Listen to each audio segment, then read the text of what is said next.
Hello everyone, good morning, नमस्कार। कैसे हैं? होपफुली सब बहुत बढ़िया होंगे। आपकी तैयारियां बहुत ही बेहतरीन चल रही होंगी और आप कर रहे होंगे सीटेट एग्जाम की तैयारी। तो इस बार आपका सीटेट बहुत ही आसानी से क्लियर हो जाएगा अगर आप मेरे से कनेक्ट होते हैं। सभी को नमस्कार, राम राम। बहुत ही अच्छे होंगे सभी लोग और होपफुली आपको सेशन बहुत ही बेटर लगेगा। मतलब मैंने जितने भी आज तक वीडियो दिए हुए हैं सभी में हम मोस्ट इंपॉर्टेंट पीवाईक्यू क्वेश्चंस को डिस्कस कर रहे हैं और अगर आपने उन वीडियोस को देखा होगा तो आपको काफी ज्यादा मात्रा में सपोर्ट मिल गया होगा। मतलब आज की क्लास हम डिस्कस करने क्लास नंबर 15 होने वाली है और ये हमारी प्लेलिस्ट है जहां पे हम मॉक टेस्ट दे रहे हैं आपको प्रॉपर सीरीज वाइज सीरीज। हम एक बार मतलब बहुत ही बेहतर तरीके से हम आपको सारे प्लेलिस्ट के माध्यम से सारे मॉक टेस्ट दे रहे हैं ताकि आपको कहीं भटकना ना पड़े इधर उधर और आपको सारी चीजें एक ही जगह पे फिक्स मिल जाए। क्लियर इतनी बात? चलते फिर आपका टाइम वेस्ट बिल्कुल भी नहीं करेंगे। आज की क्लास जो है आपके लिए बहुत ज्यादा बेहतर रहने वाली है। सारे क्वेश्चन हम बहुत ही बेहतर तरीके से डिस्कस करेंगे। ओवरऑल आज को 13 क्वेश्चन डिस्कस करेंगे और सारे क्वेश्चन बहुत ही ज्यादा इंपॉर्टेंट है। अगर आपने थोड़ा सा भी एनालिसिस किया तो सारे क्वेश्चन आप बेहतर ढंग से कर पाएंगे और सीटेट तो इस बार आपका जरूर क्लियर हो जाएगा। ये मैं वादा करता हूं आपसे। मतलब मैंने इतने वीडियो दे दिए हैं अभी तक, अगर आपने थोड़े से भी वीडियो देख लिए और भरपूर प्रैक्टिस कर ली तो आपका सीटेट आसानी से क्लियर हो जाएगा। ठीक है? अगर आप पहली बार आए तो प्लीज लाइक से कर देना। ये कोई कहने की तो बात है नहीं। अगर आपको अच्छा लगता है सेशन तो फिर आप कर दीजिएगा, है ना। और मजे मजे में सीखने की कोशिश करो। ये हम पढ़ रहे हैं सीडीपी यानी बाल विकास, जहां पे बच्चा एक्टिव हो। आपको उस ऑप्शन के साथ में जाइएगा। 99.9% क्वेश्चन जो है वो सही होगा अगर आप ऐसे चूज कर रहे हो कि बच्चा एक्टिव होना चाहिए। क्लियर इतनी बात? क्योंकि हम चाइल्ड सेंटर्ड एजुकेशन दे रहे हैं। चलिए, सारे क्वेश्चन बहुत ही बेहतर तरीके से पढ़ेंगे। ओवरऑल आज को 13 क्वेश्चन है और सारे क्वेश्चन बहुत ही बेहतर बने हुए हैं। यानी ये क्वेश्चन जो है वो क्वेश्चन है जो 100 टाइम रिपीट होते हैं प्रीवियस में। और सीटेट का पैटर्न देखा जाए तो क्वेश्चन बार बार रिपीट होते हैं। अगर उनको देखा जाए, अगर प्रीवियस उठा के देखोगे तो आपको सारे क्वेश्चन बार बार रिपीट होते मिलेंगे। और मैं सारे सेशन में वही क्वेश्चन उठा रहा हूं बार बार, जो बार बार सीटेट में रिपीट हो रहा है प्रीवियस ईयर में। क्लियर इतनी बात? और ये हमारी पूरी प्लेलिस्ट जो है वो मॉक टेस्ट, इसमें हमने सारे मॉक टेस्ट दिए हुए हैं। कोई भी ऐसा कंटेंट वाइज हमने वीडियो दिया ही नहीं है। इससे पहले की जो हमने वीडियो जो प्लेलिस्ट दी थी सीडीपी की, वहां पे हमने 27 वीडियो या 47 वीडियो अपलोड कर रखे हैं। वहां पे मैंने टॉपिक वाइज टॉपिक एक्सप्लेन किया है। मतलब एक टॉपिक को एक्सप्लेन किया, देन उसके बाद उसके क्वेश्चंस को कराए हैं इस तरीके से। चलिए क्वेश्चन नंबर 1 को पढ़ते हैं और समझते हैं कि हमारा क्वेश्चन नंबर 1 क्या कर रहा है। देखिएगा, लिखा हुआ है कि यदि कोई बच्चा अपने पूर्व ज्ञान के आधार पर दी गई वस्तु को पुनर्व्यवस्थित या नया आकार देने में सक्षम है, यहां जिस प्रकार के बच्चे की पहचान की गई है। बताइए यहाँ पे देखो, यहाँ पे क्या बात बोली जा रही है। बहुत सिंपल बात बताई गई है कि एक बच्चा है जिसको पहले से कोई इंफॉर्मेशन है, पहले से कोई जानकारी है या पहले से उसको कोई नॉलेज है। उस नॉलेज के बेस पर आधार पर वो क्या कर रहा है, नई इंफॉर्मेशन को बिल्ड कर रहा है, यानी नई इंफॉर्मेशन को प्राप्त करने की कोशिश कर रहा है। जब मान लीजिए अगर आपको पहले से कोई चीज आती है तब आपको नई चीज सीखने में क्या होता है, थोड़ी हेल्प मिल जाती है। मतलब पहले से अगर आपको थोड़ी सी भी चीजें आ रही हैं तो जब आप कुछ नया सीखते हो तो आपको पहले वाला नॉलेज जो है उसमें हेल्प करता है, आपकी मदद करता है ना। वो आपको बाधा थोड़ी ना डालेगा। आपको पहले से जो नॉलेज है वो नई इंफॉर्मेशन को प्राप्त करने में आपको मदद करेगा, है ना। तो यहाँ पे किसकी बात करी जा रही है जी? यहाँ पे जिस प्रकार के बच्चे की पहचान की गई वो बच्चा कैसा होगा? प्रतिभाशाली बच्चा होगा, यानी बहुत डिफरेंट टाइप से सोचता होगा, बहुत आईक्यू लेवल ज्यादा होगा उसका। धीमी गति से सीखने, भाई धीमी गति से सीखने वाला क्यों होगा, है? रचनात्मक बच्चा होगा, शैक्षिक रूप से पिछड़ा हुआ बच्चा, ये कोई बात नहीं हो रही यहाँ पे। और ना ही प्रतिभाशाली बच्चे की बात हो रही। यहाँ पे बात हो रही है कि एक बच्चे को पहले से कोई जानकारी थी, कोई नॉलेज था, उसके आधार पे उसने नई इंफॉर्मेशन को बिल्ड किया है। तो ये बच्चा कैसा है? ये बच्चा क्रिएटिव है। कैसा होगा? क्रिएटिव होगा, जो डिफरेंट टाइप से सोचता होगा। यानी आप क्या, जैसे टीचर ने उसको कुछ बताया होगा, फिर वो बताने की कोशिश कर रहा होगा, सर ये आपने जो ऐसे बताया हुआ है क्या ये ऐसे नहीं हो सकता। मतलब बच्चा कैसा है? क्रिएटिव है। उसी नॉलेज, उसी चीज को क्या कर रहा है, पुनर्व्यवस्थित कर रहा है, थोड़ा एक नया आयाम दे रहा है, नया आकार दे रहा है। मतलब नई तरीके से उसको बताने की कोशिश कर रहा है कि इस कॉन्सेप्ट को हम ऐसे भी तो पढ़ सकते हैं। मतलब ऐसे में बच्चा कैसा होगा? क्रिएटिव होगा, रचनात्मक होगा, है ना। तो बच्चा हमारा यहीं पे एक्टिव है सबसे ज्यादा, और जहां पे बच्चा एक्टिव है हम उसी के साथ जाएंगे। Third answer is the right answer over here. आगे चलेंगे। चलिए अब पढ़ेंगे क्वेश्चन नंबर 2 को। देखें, समझते हैं कि हमारा क्वेश्चन नंबर 2 क्या कह रहा है। तो एक बात मेरी याद रखना कि मैं कितना ही अच्छा पढ़ा लूं, जब तक आप खुद से पढ़ने की कोशिश नहीं करेंगे मैं घोल की नहीं पिला सकता। समझ में आ रही है आपको बात? तो हो सके मेरे यार थोड़ा पढ़ने की कोशिश करना, समझने की कोशिश करना, टाइम पास बिल्कुल मत करना। चलिए क्या लिखा हुआ है, कह रहे खोज अधिगम। यहाँ पे डिस्कवरी लर्निंग की बात हो रही है। किसके बारे? डिस्कवरी लर्निंग की बात हो रही है। खोज अधिगम की, यानी अधिगम का मतलब जब आपको सीखते हैं, लर्निंग करते हो, है ना। किस क्षेत्र के अंतर्गत वर्गीकृत एक दृष्टिकोण है। क्या बात बोली गई यहाँ पे? यानी डिस्कवरी अधिगम की बात जो है किस में बोली गई है? क्या वो संज्ञानात्मक रचनावाद है? क्या वो सामाजिक रचनावाद है या फिर कंटरपंथी रचनावाद, ये कोई होता है यहाँ पे? क्या व्यक्तिगत की बात हो रही है? नहीं, ना तो कोई सोशलाइजेशन की बात हो रही है कि समाज में रह के व्यक्ति कुछ सीख रहा है।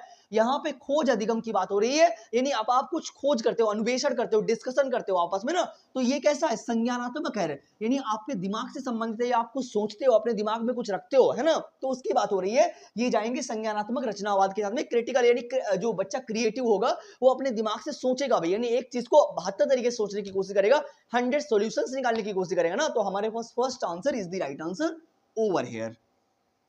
चलिए आगे चलते हैं और समझते हैं कि हमारा क्वेश्चन नंबर 3 क्या कर रहा है। देखो मजे मजे में यार पढ़ते रहना, बहुत अच्छे क्वेश्चन है और सीटेड बहुत आसान है, यहाँ पे कोई निगेटिव मार्किंग नहीं है। आपने अगर पैटर्न देखा ना तो पैटर्न देख लीजिएगा, मैं 2-3 वीडियो पैटर्न की अपलोड कर चुका हूँ।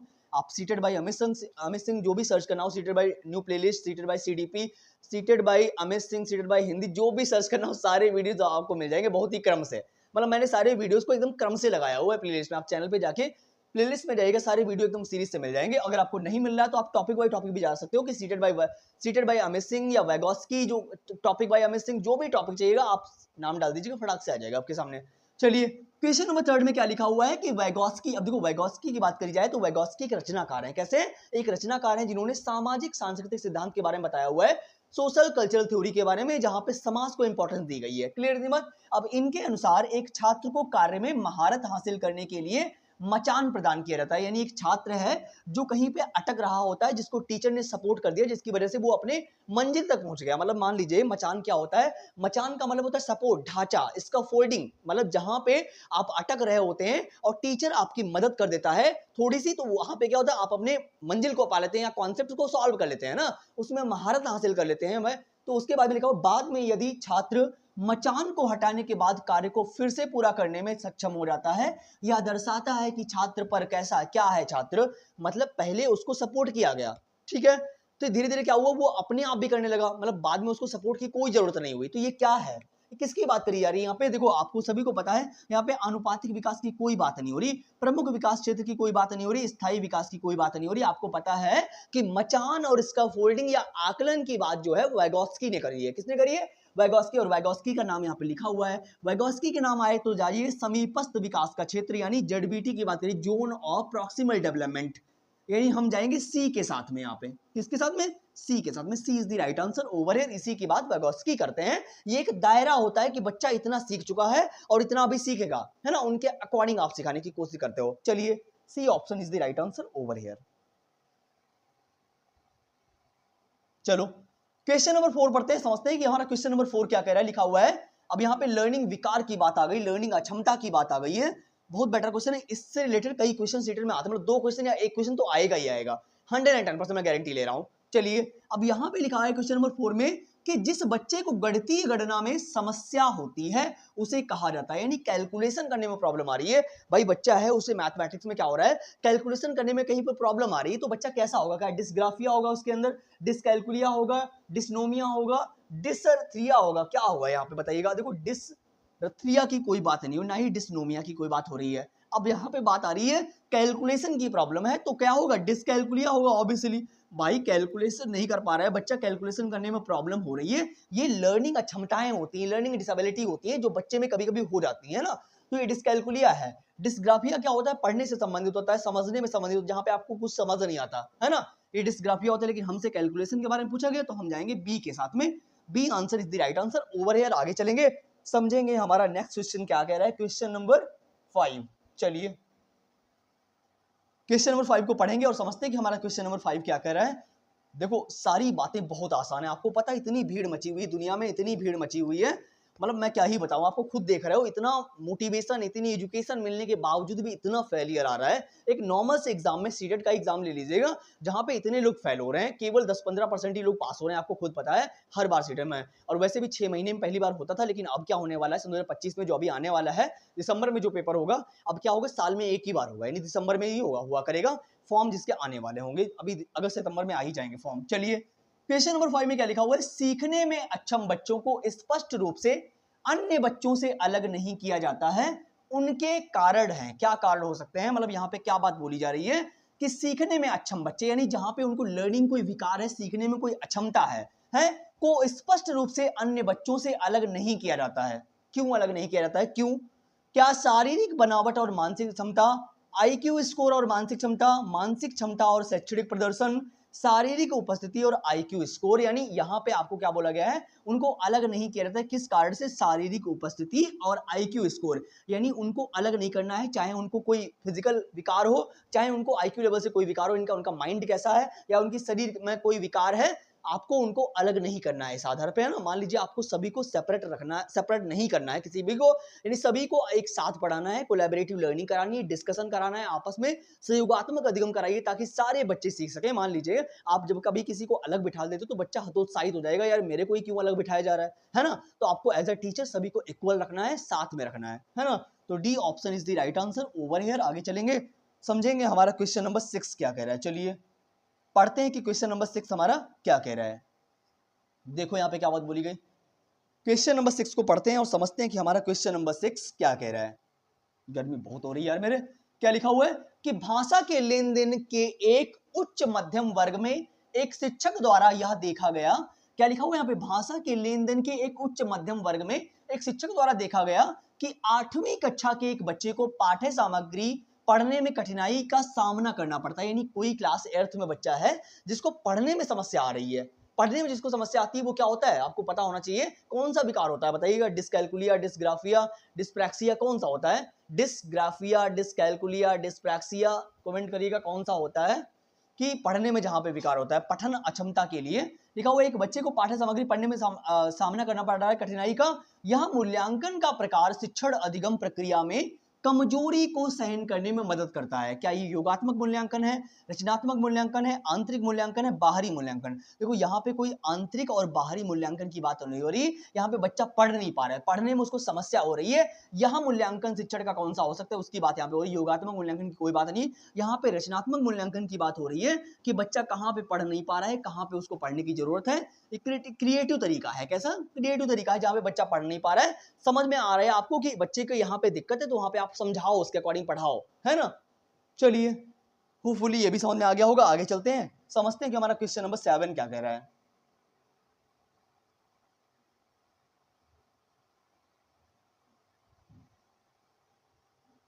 चलिए क्वेश्चन नंबर 7 को पढ़िए। लिखा हुआ है लेव वैगोस्की का मानना था, क्या मानना है? देखो वैगोस्की की यहाँ पे बात करी जा रही है, मैं पहले आपको बता चुका हूं कि जहां पे कोई ऑप्शन में ओनली आ जाए आप तुरंत काट दीजिएगा, क्योंकि वो अपने आप में निगेटिव होगा, है ना।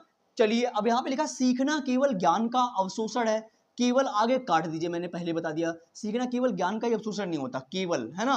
सीखोगे तो हर चीज को सीखने में आपके, जब आप हर चीज को सीखोगे तो वो डिफरेंट टाइप से आपकी मदद करेगा, है ना। आपके पास जो इन्फॉर्मेशन होगी उसके थ्रू आप नई नॉलेज को सीखोगे, है ना। केवल अवशोषण, पहली बात यहाँ पे अवशोषण की तो कोई बात ही नहीं हो रही। शिक्षार्थी पुरस्कारों के प्रति एक नियंत्रित प्रतिक्रिया है, आपको पता है पुरस्कार और दंड नहीं देना है। WHO या NEP 2020 ने साफ बना रखा है, मना कर रखा है कि आप बच्चे को मार नहीं सकते, आप बच्चे को मुर्गा मुर्गी नहीं बना सकते, उनके अकॉर्डिंग पढ़ाइए आप, है ना।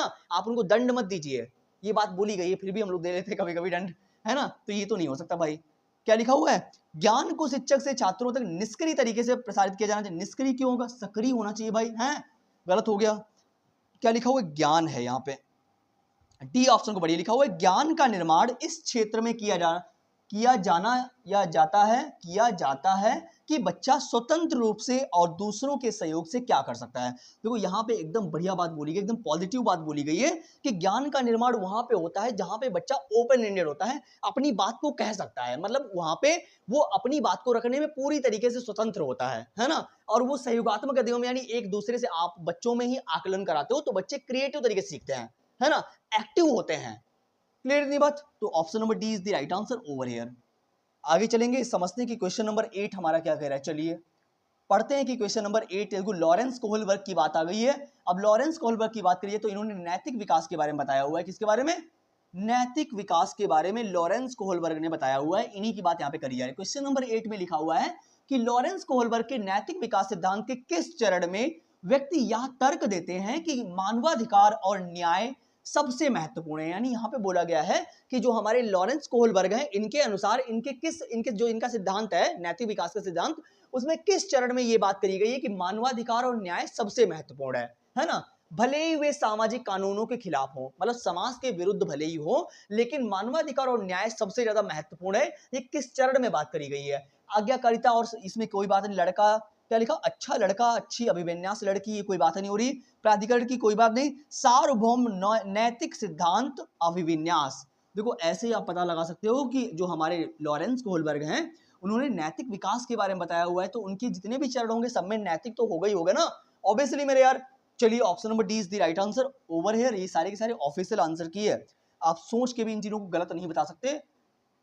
और पहली बात, कोई भी टीचर ऐसा नहीं करेगा, मैं जहां तक जानता हूं, क्योंकि हर इंसान यही चाहता है कि जो मैं पढ़ाऊं वो अच्छा होना चाहिए, बच्चे को समझ में आए, है ना। और पढ़ने की कोशिश भी आप वहीं करिएगा जहां पे चीजें आपको अच्छी लगे, आपका मन लगे। मैं ये नहीं कर रहा आप मेरे से पढ़िएगा, जहां पर भी आपको बेटर लगता है आप वहां पे पढ़िए, पर मन लगा के पढ़िए, टाइम वेस्ट मत करिए यार मेरे। इस समय ना सब पंख लगा के निकल जाएगा और आप जान भी नहीं पाओगे कब आप 40 साल के हो जाओगे, है ना। तो हो सके तो समय का सदुपयोग करो, ये टाइम बहुत इंपॉर्टेंट होता है जीवन में। कहते हैं कि समय खुद कहता है कि अगर आप मुझे बर्बाद करोगे एक टाइम पे मैं तुम्हें बर्बाद कर दूंगा। ये कहानियां केवल आपको किताबी ज्ञान नहीं देती हैं, इनका रियल लाइफ से रिलेशन भी होता है, रियल लाइफ से वास्ता भी होता है। अगर आप देखोगे जीवन में, सीरियस लोगे अपनी लाइफ को तो थोड़ा सा देखो। अब हार्वर्ड गार्डनर की बात आ गई। हार्वर्ड गार्डनर ने बहुबुद्धि सिद्धांत दिया, मल्टीपल इंटेलिजेंस की बात करी है हार्वर्ड गार्डनर ने। इन्हीं के अनुसार क्या लिखा हुआ है, निम्नलिखित में से कौन सा सही है, यानी हमसे यहाँ पे पॉजिटिव बात पूछी गई है कि हार्वर्ड गार्डनर जो है इनके अनुसार कौन सा कथन जो है वो हमारा सही है। देखो, बुद्धि को पोषित और विकसित नहीं किया जा सकता। क्या ये बात सही है, यानी बुद्धि जो है उसको पोषित और विकसित नहीं किया जा सकता क्या? भाई आप शुरुआत में बचपन में जैसे होते हो, जब आप बड़े होते हो, मैच्योर होते हो, आपकी बुद्धि वैसी होती क्या? आप जैसा रहन सहन, आपके आसपास का एनवायरमेंट, आपके आपके घर का माहौल, जैसे लोगों के बीच में रहते हो, आपकी बुद्धि, आपका संज्ञान वैसे ही काम करता है ना। हमारे सारे भाषा कौशल जो होते हैं वो आपस में इंटरकनेक्टेड होते हैं। सुनना, बोलना, पढ़ना, लिखना सब आपस में जुड़ा हुआ है ना। ऐसा नहीं कि आपका संज्ञान अलग जा रहा है, आपकी भाषा अलग जा रही, आप सोचते हो अलग तरीके से हो, आप बोलते हो अलग तरीके से हो, ऐसा कुछ है? सारी चीजें आपस में जुड़ी हुई हैं। इमोशन या कोई भी बात करी जाए, है ना, सब आपस में इंटरकनेक्टेड है। ऐसा नहीं उसको विकसित नहीं किया जा सकता। जैसा जैसा आप प्रैक्टिस करोगे, यूज करोगे अपने दिमाग को, वैसे दिमाग और बढ़ता चला जाएगा, है ना। कहते हैं जब आप काम करोगे तो हम और क्रिएटिव होंगे, जब कुछ करोगे नहीं तो दिमाग चलेगा कहां से, है। लिखा हुआ है क्वेश्चन ऑप्शन नंबर बी में क्या लिखा हुआ है कि प्रत्येक व्यक्ति के पास विभिन्न प्रकार की बुद्धि होती है। देखो ये में भी अच्छा लिखा हुआ है कि हर व्यक्ति जो है उसके पास अलग अलग प्रकार का टैलेंट होता है। कोई सिंगिंग में अच्छा होता है, कोई डांसिंग में अच्छा होता है, कोई पढ़ने में अच्छा होता है, कोई लिखने में अच्छा होता है। मतलब हर इंसान जो है उसके पास अलग अलग प्रकार का हुनर होता है। अब ये बात तो आपको समझ में आ ही रही होगी यार मेरे, बहुत सिंपल बात वो यहाँ पे बोली जा रही है कि हर व्यक्ति दुनिया में जो है उसके पास अलग अलग प्रकार की बुद्धि है। हर इंसान अलग अलग तरीके से सोचता है ना। सारे व्यक्ति जो है, घर में 4 भाई हैं, वो भी एक तरीके से नहीं सोचते हैं, आप सभी को पता है ना। तो ये अच्छा ऑप्शन है। बुद्धि लब्ध बुद्धि का एक सफल भविष्य वक्ता है। ये कोई बात है कि भविष्यवाणी कर दो? कुछ वर्ग के लोग दूसरों की तुलना में, आपको तुलना नहीं करनी, कंपैरिजन नहीं करना आपको। हमारे पास एक ही बेटर लिखा हुआ है कि प्रत्येक व्यक्ति के पास विभिन्न प्रकार की बुद्धि होती है। Option number B is the right answer कि हर व्यक्ति जो है वो अपने आप में एक महान व्यक्ति है। मतलब जहां तक की मैं बात करूं कि हर व्यक्ति जो होता है वो अपने लिए अच्छा है, जहां तक की बात है ना। चलिए, और वैसे भी आपकी लाइफ है, अपने हिसाब से जिए। किसी दूसरे ने क्या कहा है ये मैटर नहीं करता है, सामने वाला कैसा है ये मैटर नहीं करता, हम कैसे हैं ये मैटर करता है। वो हमें क्या कह रहा है डजंट मैटर, कोई मैटर नहीं करता, है ना। आप अपने आपको पता है कि आप काम अच्छा कर रहे हो, हैं, आपको दूसरे से क्या मतलब कि वो मुझे अप्रिशिएट करेगा कि आप अच्छा कर रहे हो, तब हम मोटिवेट हो जाएंगे, हैं। जब आप काम अच्छा करोगे तो आप खुद से ही मोटिवेट रहोगे, यार मैं कर रहा हूं तो कल को कुछ अच्छा हो जाएगा, है ना। जब आप खुद बंद कमरे में पड़े हुए हो तो क्या ही होगा अच्छा। मात्र आपकी सोच लेने से एक पत्ता भी नहीं हिलता है कि आप सोचते हैं कि हमारे पास एक दिन आएगा बहुत अच्छा हो जाएगा। ऐसा कुछ नहीं होने वाला जब तक आप कुछ करोगे नहीं। चलिए, अब क्वेश्चन नंबर 9 में क्या लिखा हुआ है। देखो ये सब किताबी बातें नहीं है यार, थोड़ा सा अपनी लाइफ को सीरियस लो कि एक दिन ऐसा आएगा जब आपको काम करना पड़ेगा, सड़क के किनारे ठेली ना लगानी पड़े, है ना। काम कोई छोटा बड़ा नहीं होता है, पर आपके लेवल का होना चाहिए, है ना। जो आप चाहते हो कम से कम वो जीवन में अचीव तो करो। केवल सड़क के किनारे ठेली लगाना ये जीवन का औचित्य था आपके, है ना। चलिए, क्वेश्चन नंबर 9 में क्या लिखा, देखो ये कोई गलत बात नहीं है, हर इंसान कर सकता है, ठेली में भी पैसा बहुत ज्यादा है। बट मैं बता रहा हूँ कि एक आपके पास ऐसी जॉब होनी चाहिए, ऐसे आपके पास एक काम होना चाहिए कि आप बढ़िया से जाओ, आराम से काम करके आओ। कहते हैं ना कि काम वहां पे करो जहां पे आपका मन लगे, है। जॉब वहां करो जहां आपको जाने का मन करे, और घर ऐसा हो जहां आने का मन करे, है ना। सबसे पहले जोड़ जाड़ के पहले घर बनाओ अच्छा, जहां पे रहने को तो मन करे यार मेरे। जो भी है पढ़ लो, फिर कहोगे आप परमिशन दे रहे हो। चलिए, लिखा हुआ है प्राथमिक स्तर पर, प्राइमरी लेवल पे बात करी जा रही है। राष्ट्रीय शिक्षा नीति यानी जो न्यू एजुकेशन पॉलिसी 2020 है, पूरे देश में शिक्षा के माध्यम के रूप में प्रस्तावित करती है क्या।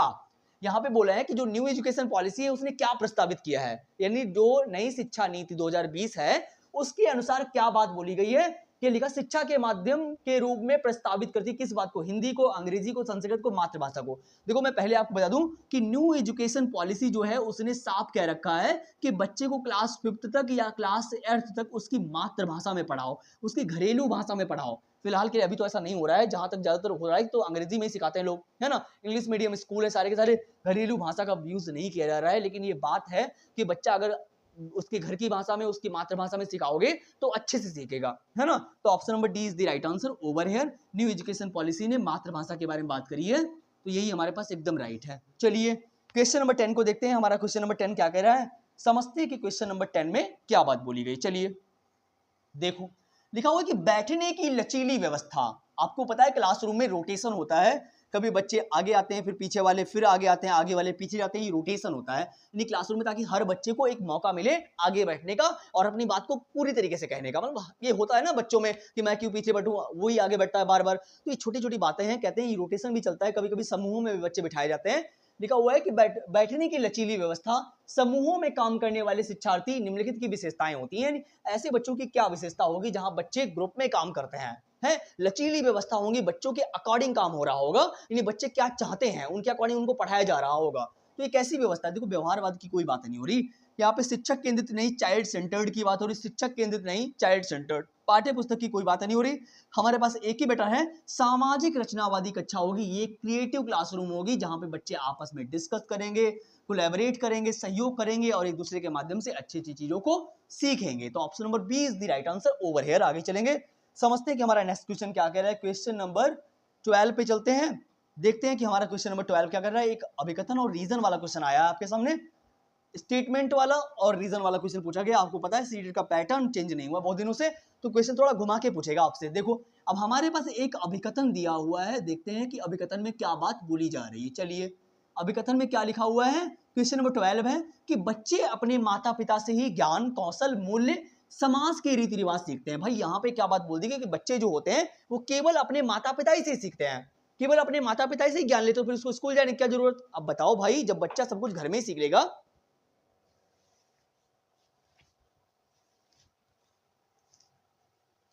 देखो क्या बोलेगा कि बच्चे जो होते हैं अगर माता पिता से ही सब कुछ सीख लेंगे तो उनको स्कूल जाने की जरूरत ही क्या है। हर प्रकार का कौशल जब बच्चा घर में सीख रहा है, मूल्य सीख रहा है, रीति रिवाज सीख रहा है, तो उसको विद्यालय या स्कूल जाने की कोई जरूरत नहीं है ना। तो ये कैसे सही हो सकता है, अपने आप में गलत है भाई। सब कुछ माता पिता ही सब कुछ थोड़ी ना सिखा देंगे उसको हर प्रकार का नॉलेज है। चलिए इसका रीजन देखते हैं क्या लिखा हुआ है। बच्चों का सामाजिकरण एक सरल और रैखिक प्रक्रिया है, यानी एक लीनियर प्रक्रिया है, ऐसा बिल्कुल भी नहीं। सामाजिकरण एक मतलब हर, देखो रैखिक तो बिल्कुल नहीं हो सकता, ये हर प्रकार से चलता है, यानी इस तरीके से चलता है। मतलब मेरे कहने का मतलब है कि सामाजिकरण की जो प्रक्रिया है वो एक दिशा में नहीं होती, हर प्रकार से होती है, बहुत दिशाओं में होती है ना। हर इंसान से आप हर कुछ सीखते हो, आप अनुकरण करके सीखते हो। ऐसा मत करिएगा कि ये केवल एक सरल प्रक्रिया, एक जटिल प्रक्रिया है, कॉम्प्लेक्स प्रोसेस है सोशलाइजेशन, है ना। दोनों बातें आपस में गलत हैं, तो क्या बोलेंगे, ए और आर दोनों ही गलत हैं। D answer is the right answer, D option is the right answer over here. हम चलेंगे आगे, समझते हैं कि हमारा लास्ट क्वेश्चन क्या कह रहा है। क्वेश्चन नंबर 13 पे चलेंगे और देखते हैं कि हमारा क्वेश्चन नंबर 13 क्या कह रहा है। लास्ट क्वेश्चन है, ओवरऑल आज कुछ 13 क्वेश्चन ही डिस्कस करेंगे ताकि आप भी बोर ना हो और मैं भी बोर ना हूं। चलिए अगर इतने क्वेश्चन अगर आप डेली प्रैक्टिस कर रहे हो तब भी बहुत अच्छा सीटेट जाएगा, ये मैं गारंटी ले रहा हूं। चलिए क्वेश्चन नंबर 13 में लिखा हुआ है कि अवस्था में, यानी कौन सी अवस्था में बच्चे वस्तु स्थायित्व को समझते हैं, यानी किस अवस्था में, यहां पे लिखा हुआ है कि किस अवस्था में, कौन सी ऐसी स्टेज है जहां पे बच्चे वस्तु स्थायित्व के बारे में जानने लगते हैं, लेकिन यह नहीं जानते कि क्रियाएं उल्टी हो सकती हैं और उनका निर्णय चीजों की तत्काल उपस्थिति पर आधारित होता है। मतलब किसी भी चीज को जब बच्चा देखता है तो वो तुरंत निर्णय ले लेता है, ये है और ये है ना। मतलब उसको वस्तु स्थायित्व का थोड़ा सा नॉलेज हो जाता है, किस अवस्था में, किस स्टेज में, क्या वो इंद्रियग्रामक अवस्था है, पूर्व संक्रियात्मक है, मूर्त संक्रियात्मक है या औपचारिक है।